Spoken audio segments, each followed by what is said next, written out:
ভূমি অৱক্ষয় আৰু প্ৰদূষণ ৰোধ কৰাৰ প্ৰয়োজন। ভূত্বকত পোৱা এবিধ অতি মূল্যৱান উপাদান হৈছে ভূমি। ভূমিৰ সৃষ্টি শিলৰ অৱক্ষয়নৰ ফলতে হয়। মাটি গঠনত জলবায়ুৰ প্ৰভাৱ অপৰিহাৰ্য। শীত, তাপ, বৰষুণ আদিৰ প্ৰভাৱত ভৌতিক আৰু ৰাসায়নিক প্ৰক্ৰিয়াৰ ফলত পূৰ্বে অৱস্থিত শিল আদিৰ পৰা মাটিৰ বা ভূমিৰ সৃষ্টি হয়। সেইবাবে শিলত থকা মণিক ভূমিতো থাকে। তদুপৰি সূক্ষ্ম শিলৰ টুকুৰা, জৈৱিক পদাৰ্থ আদিও থাকে। জৈৱিক পদাৰ্থৰ ওপৰত নিৰ্ভৰ কৰি মাটিত জৈৱিক আৰু অজৈৱিক মাটিৰূপে দুটা ভাগত ভাগ কৰা হৈছে। জৈৱিক মাটিত শতকৰা 20% ওপৰত জৈৱিক পদাৰ্থ থাকে। সেই জৈৱিক পদাৰ্থক হিউমাছ নামে জনা যায়। অজৈৱিক মাটিত শতকৰা 20%তকৈ কম জৈৱিক পদাৰ্থ থাকে। জৈৱিক মাটিৰ উৰ্বৰা শক্তি অজৈৱিক মাটিতকৈ বেছি। মাটিৰ তলত আৰু শিলৰ ওপৰত থকা অংশটো হ'ল অৱভূমি। ইয়াত শিল আৰু মাটিৰ সংমিশ্ৰণৰ তৰপ এটা থাকে। কালক্ৰমত মৃত্তিকা সৃষ্টি প্ৰক্ৰিয়াত ই প্ৰকৃত মাটিলৈ পৰিৱৰ্তিত হয়। মাটি গঠন প্ৰক্ৰিয়াটো গতিশীল প্ৰথা, কিন্তু ইয়াৰ গতি অতি মন্থৰ। 1 ইঞ্চি মাটি গঠন হ'বলৈ ক্ষেত্ৰ বিশেষে 300 পৰা 1000 বছৰ লাগে। উপক্ৰান্তীয় অঞ্চলত আকৌ ই অধিক মন্থৰ। এইবিধ অমূল্য সম্পদ আজি বিভিন্ন ধৰণে অৱক্ষয় তথা প্ৰদূষণৰ গৰাহত পৰিছে। যেতিয়া ভূমিৰ গুণাগুণ নষ্ট হয় বা ইয়াৰ উৎপাদিকা শক্তি কমি যায় বা ইয়াৰ জীৱন ধাৰণ ক্ষমতা হ্ৰাস পায়, তেতিয়া ইয়াৰ অৱক্ষয় হোৱা বুলি কোৱা হয়। ভূমিমণ্ডলৰ অৱক্ষয়ৰ প্ৰধান কাৰণসমূহ হ'ল গছ কটা, হাবি জংঘল চাফা কৰা, অবৈজ্ঞানিকভাৱে কৰা কৃষিকাৰ্য, কল কাৰখানা আৰু অন্য সহজে পচি নোযোৱা আৰু প্ৰাণীৰ কাৰণে বিষাক্ত পদাৰ্থযুক্ত আৱৰ্জনা পেলোৱা ইত্যাদি। ভূমি অৱক্ষয়ৰ তীব্ৰতা মাটিৰ প্ৰকাৰ, জলবায়ু আৰু কৃষি পদ্ধতিৰ ওপৰত নিৰ্ভৰ কৰে।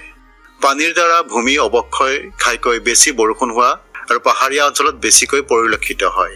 ইফালে বতাহৰ প্ৰভাৱত শুকান বা মৰু অঞ্চলত ভূমিৰ বিস্তৰ অৱক্ষয় হয়।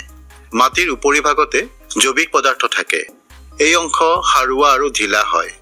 গতিকে পানী বা বতাহৰ দ্বাৰা উপৰিভাগৰ মাটি বিচ্যুত হ'লে ভূমি অনুৰ্বৰ আৰু টান হৈ পৰে। পানী যদি বেগেৰে মাটিৰ ওপৰেৰে বৈ যায়, তেন্তে তাত নলাৰ সৃষ্টি হয়। এই প্ৰক্ৰিয়াত মাটিৰ আন্তঃগাঁথনি ধ্বংস হৈ যায়। পৃথিৱীৰ উপৰিভাগত বছৰি 503 কোটি টন মাটি বিচ্যুত হয়। মুঠ অৱক্ষয়ৰ 56% কাৰক হ'ল পানী আৰু 28% কাৰক হ'ল বতাহ। আধুনিক যুগৰ বিভিন্ন ঔদ্যোগিক প্ৰতিষ্ঠানসমূহৰ পৰা নিৰ্গত হোৱা অপ্ৰয়োজনীয় বিষাক্ত ৰাসায়নিক পদাৰ্থসমূহে প্ৰতিষ্ঠানবোৰৰ ওচৰে পাজৰে জমা হৈ মাটিক নানাভাৱে কলুষিত কৰি তুলিছে।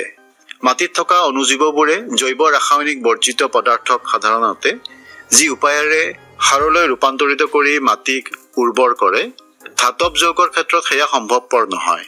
কাৰণ মাটিতে থকা ক্ষুদ্ৰাতি ক্ষুদ্ৰ অণুজীৱবোৰে ধাতৱ পদাৰ্থবোৰ গ্ৰহণ কৰি শৰীৰত ধাৰণ কৰাৰ পিছত তাক পৃথক কৰা অত্যন্ত কঠিন হৈ পৰে।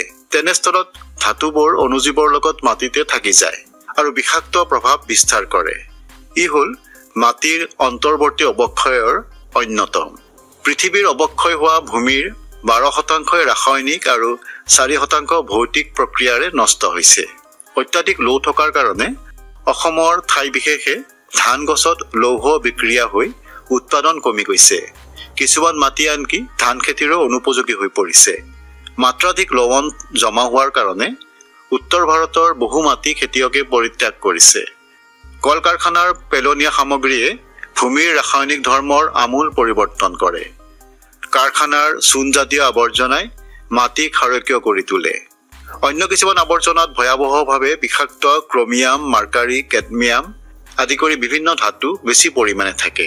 আৱাসিক অঞ্চলত দৈনন্দিন ব্যৱহাৰ্য ঘৰুৱা বস্তুৰ পেলনীয়া অংশই ঘৰৰ ওচৰৰ পাজৰৰ মাটি প্ৰদূষিত কৰে। অৱক্ষয় আৰু প্ৰদূষণ দুয়োটাই আজি মাটিৰ অস্তিত্বৰ কাৰণে ভাবুকি হৈ পৰিছে। প্ৰদূষিত ভূমিক প্ৰদূষণমুক্ত কৰি ব্যৱহাৰৰ উপযোগী কৰি লোৱাৰ উদ্দেশ্যে বিজ্ঞানীসকলে বিভিন্ন উদ্ভাৱনৰ প্ৰচেষ্টা চলাই গৈছে। ভূমিষ্ঠ হৈ পৃথিৱীলৈ অহাৰ পৰা মৃত্যুলৈকে মাটিৰ লগত আমাৰ সম্পৰ্ক অতি নিবিড়। এনে ক্ষেত্ৰত ভূমি অৱক্ষয় আৰু প্ৰদূষণ ৰোধ কৰি ভূমি সংৰক্ষণৰ বাবে আমাৰ নিজৰ অৰিহণা আগবঢ়োৱাৰ প্ৰয়োজন আছে।